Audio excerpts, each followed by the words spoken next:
Zwicky studied the rotation speed of galaxy clusters, and he noticed that they are spinning faster than they ought to. And the only, well, not the only, it's never only, there's always more than one explanation, but the most credible explanation, and it's been confirmed now quite a bit, many years later, nearly 100 years later now, right?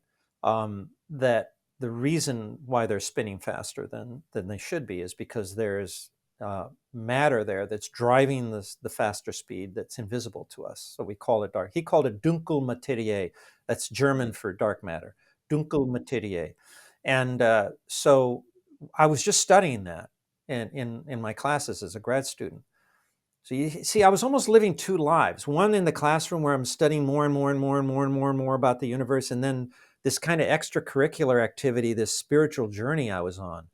And so the two were constantly communicating. It's like, well, when I'm reading the Bible, what is it saying about the science? What is the science saying about the Bible? So I was at a very interesting point in my life because it was almost like stereo.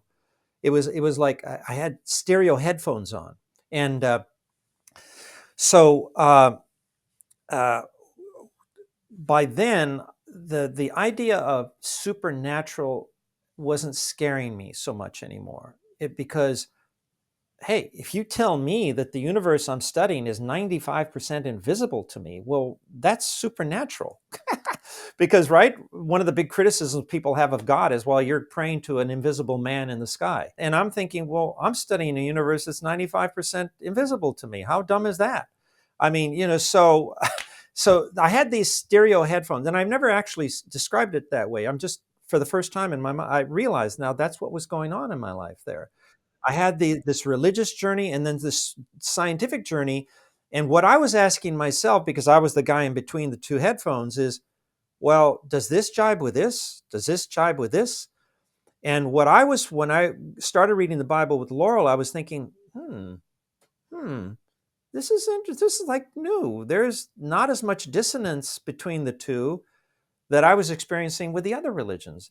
But the big point is when we finished the Old Testament and got into the New Testament, and I'll never forget that for as long as I live. When I heard this character, Jesus, speaking in the Bible, that I'm thinking, who talks like that? The first shall be last. Love your enemies like you love your friends. I'm like, this is backwards. Who talks like that? And I'm thinking that was that headphone. And the other headphone, I'm learning what we call duality in physics and quantum mechanics, and saying, well, hard like a rock and soft like a wave. It can be both at the same time. I'm thinking, what? Oh, so the language of quantum mechanics is as upside down as the language of Jesus. And I'm thinking, now this is something I need to pay attention to, because I've never run across this before in any previous religion that I immersed myself in. This was a horse of a different color. Again, it wasn't enough. It wasn't enough for me to go, praise Jesus, hallelujah, but it was enough to say, I need to check this out. Again, both hands, both feet. I never do anything halfway.